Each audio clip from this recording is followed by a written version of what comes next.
Dans cette vidéo, tu vas apprendre à vraiment analyser un trade que tu as pris.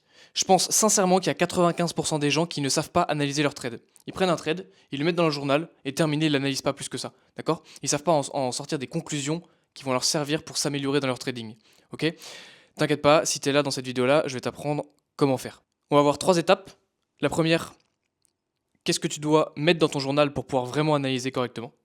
La deuxième, comment on va analyser, qu'est-ce qu'on va utiliser comme outil. Et en troisième, ça va être qu'est-ce que moi je vais t'offrir, qu'est-ce que moi je vais te donner, des petits conseils pour que tu puisses analyser beaucoup plus facilement tous les trades que tu as déjà passés. Ok?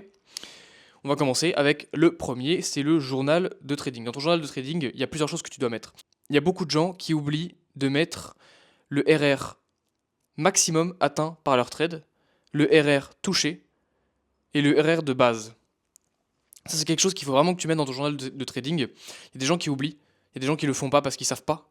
Mais comment tu sais si tes targets sont bonnes alors que tu n'analyses même pas les risk-reward que tu fais? Ça marche pas, tu vois. C'est la première chose qu'il faut que tu regardes quand tu fais ton trading, c'est le risk-reward moyen, le risk-reward maximum et le risk-reward fait. Parce que des fois, tu fais des targets à 1 R et au final, tu coupes à manuel à 1 R ou alors tu fais BE à 0. D'accord?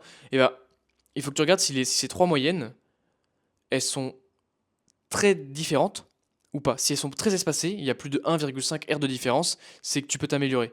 Tu peux t'améliorer soit dans tes choix de target, soit dans la mise à BE de tes trades, par exemple. Si tu as beaucoup de BE, ça peut être le cas. Ça, c'est une des premières choses que tu peux mettre en place. Il y a une deuxième chose que tu peux mettre en place, c'est les jours où tu as tradé. Lundi, mardi, mercredi, jeudi, vendredi. Ok? Me parle pas de crypto, on traite pas de crypto ici. D'accord? Si tu traites de la crypto, bonne chance à toi, mais tu dois pas être très rentable. Donc de lundi à vendredi, samedi, dimanche, c'est que pour les mecs qui font de la crypto, et il y en a pas ici, donc ça tombe bien.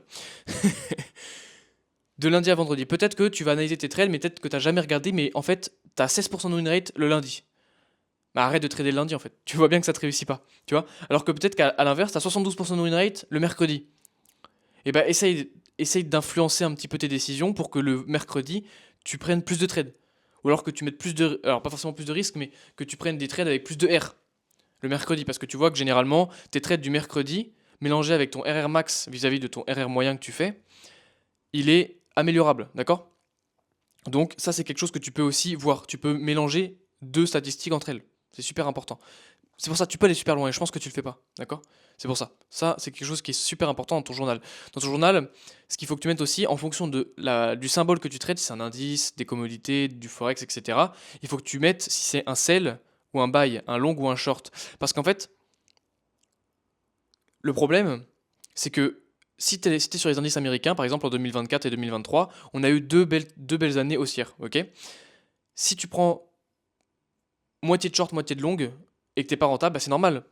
On a eu deux années de tendance haussière. Pourquoi tu vas prendre des shorts là-dedans? Prends 90% de long. Quand tu as des shorts, c'est des retracements ou des trucs comme ça, tu vois. Ça, c'est des choses qu'il faut que tu mettes, que tu compares vis-à-vis du contexte qu'il y a avec ton trade, ok?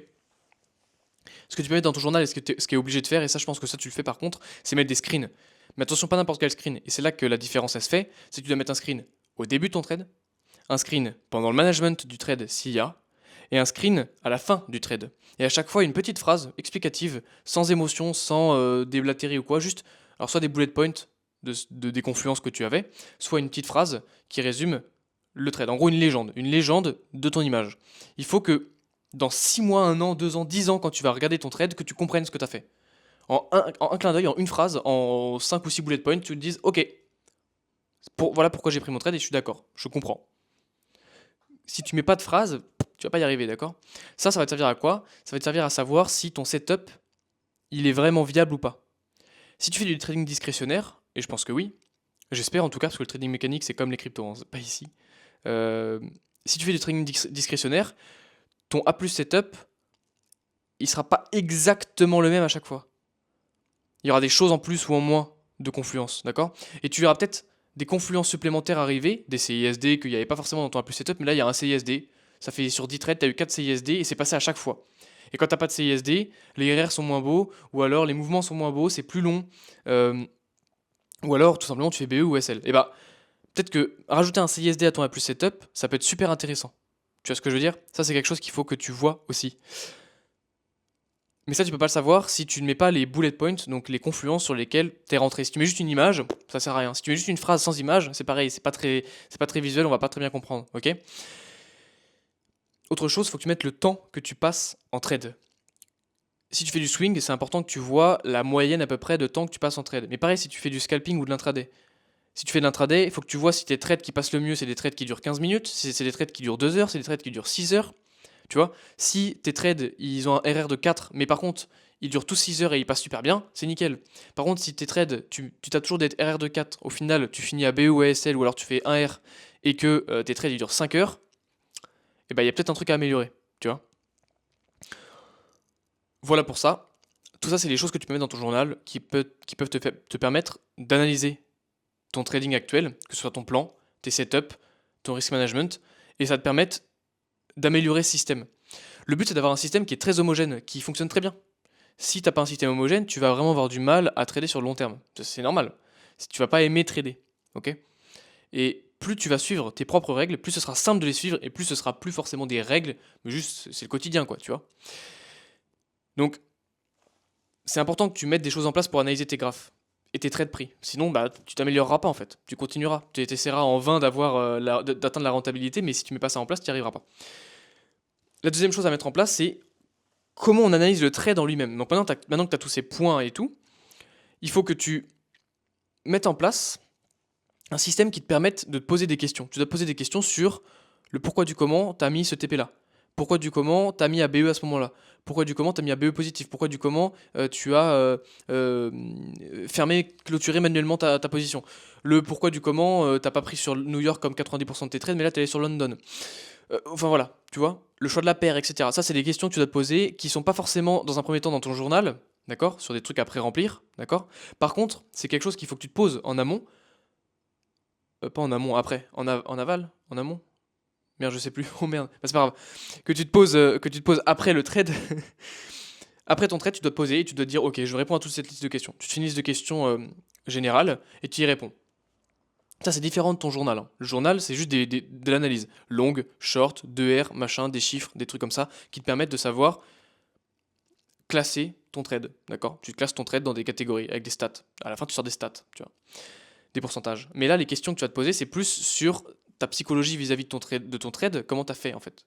Qu'est-ce que tu as fait, pourquoi tu as réfléchi comme ça, pourquoi tu as réagi comme ça. Donc ça, c'est important. Et ensuite, deuxième chose qu'il faut que tu te poses comme question, c'est comment est-ce que je peux comparer ce trade-là avec les autres trades. Est-ce que ce trade-là, il y a des réponses qui sont similaires à celui-là? Oui. Ok, lesquelles? Ok. Pourquoi c'est similaire? Genre, qu'est-ce qu'il y a qui fait que c'est similaire? Ok. Et pourquoi? Genre, la situation était la même ou alors la situation était différente et pourtant j'ai les mêmes réponses? Tu vois, c'est vraiment tout ça qu'il faut se poser comme question. Tu as analysé le technique dans un premier temps avec le journal, ok? Et ensuite tu as analysé le psychologique, d'accord? Tes décisions vis-à-vis de ton trade. Tu es devant les graphes, tu as pris des décisions. Alors, peut-être qu'il y a pas tant de réflexion que ça. Si tu prends ton trade, tu mets tes alertes et tu te casses. Bon, bah, dans ce cas-là, c'est assez simple. Mais si c'est pas le cas, c'est important que tu fasses ce travail. Ok.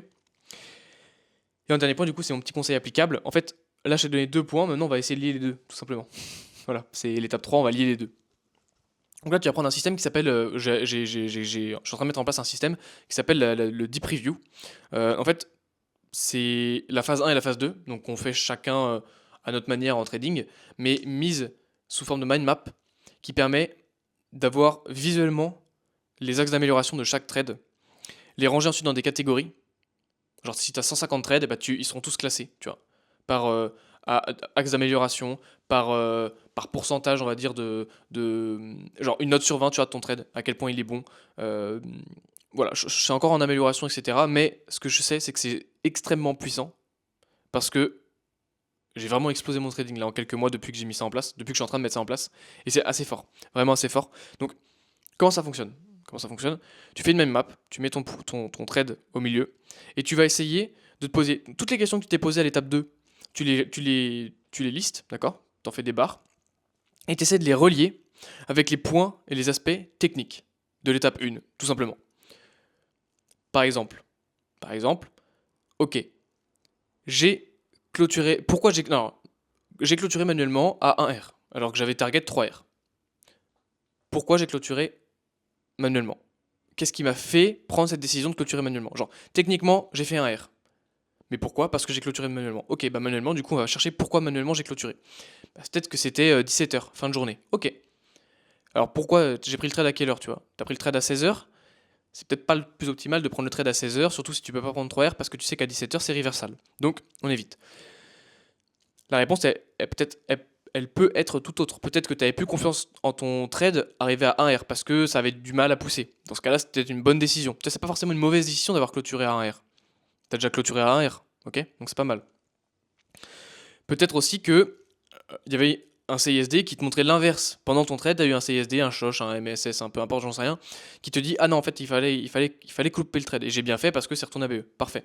Et après, il faut voir, après avoir clôturé le trade, qu'est-ce qui s'est passé? Tu vois? Donc tu relis un aspect technique à un aspect psychologique. Qu'est-ce que tu as fait? Pourquoi tu as fait ça comme ça? Qu'est-ce qui techniquement t'a fait passer du juste technique mécanique à suivre ton plan à ok, je dois gérer l'urgence qu'il y a ou peu importe ce que tu vois sur les marchés. Voilà. Ça, c'est les 3 étapes. Donc si je te les répète, hein, c'est assez simple. Tu dois avoir des espèces de bullet points techniques sur pourquoi, enfin, à quoi ressemble ton trade en fait. Le nombre de R, les jours, la date, le nombre de temps que tu passes dans le trade, etc., etc., etc. Le maximum de détails possible, ok?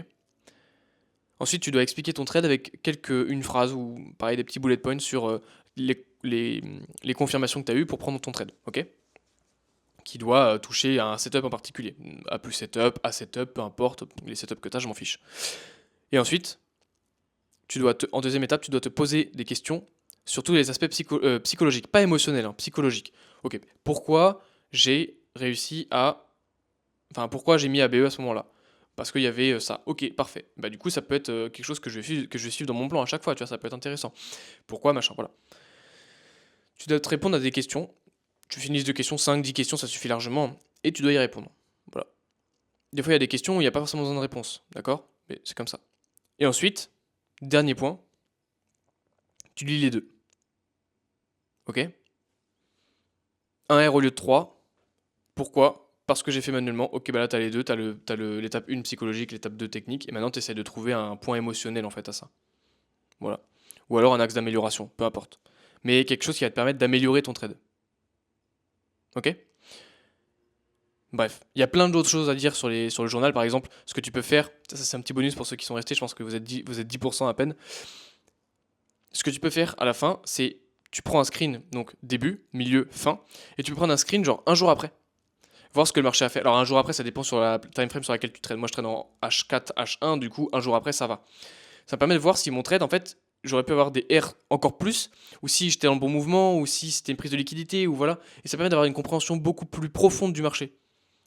Et tu comprends beaucoup mieux les liquidités. Et quand tu as compris les liquidités, tu sais trader ICT facilement. Ok? Bon, bref. Si tu as du mal encore avec tout ça, tout ce que je viens de te dire sur la gestion de ton journal, qui est beaucoup plus que juste écrire ses trades et basta quoi. Si tu fais ça, tu n'y arriveras pas. Il faut vraiment que tu ailles profondément dans l'analyse de chacun de tes trades et après, une fois pris tes trades un par un, tu les lis entre eux. Ok? Donc, c'est tout pour moi. Si tu as encore un peu de mal, tu peux rentrer dans le groupe Virtuose. Pendant tout le mois de janvier, on est le 13. Pendant tout le mois de janvier, il est gratuit, à vie. Quand tu rentres, c'est gratuit à vie. Ok? Par contre, à partir de février, je remets en payant. Donc si tu veux rentrer, c'est maintenant. Et une fois que tu es rentré, c'est bon, c'est gratuit à vie. Donc n'hésite pas à rentrer. Dedans, il y a une petite formation où je t'explique et je te donne mon journal de trading. Donc ça peut peut-être t'intéresser. Bref, je dis ça, je dis rien.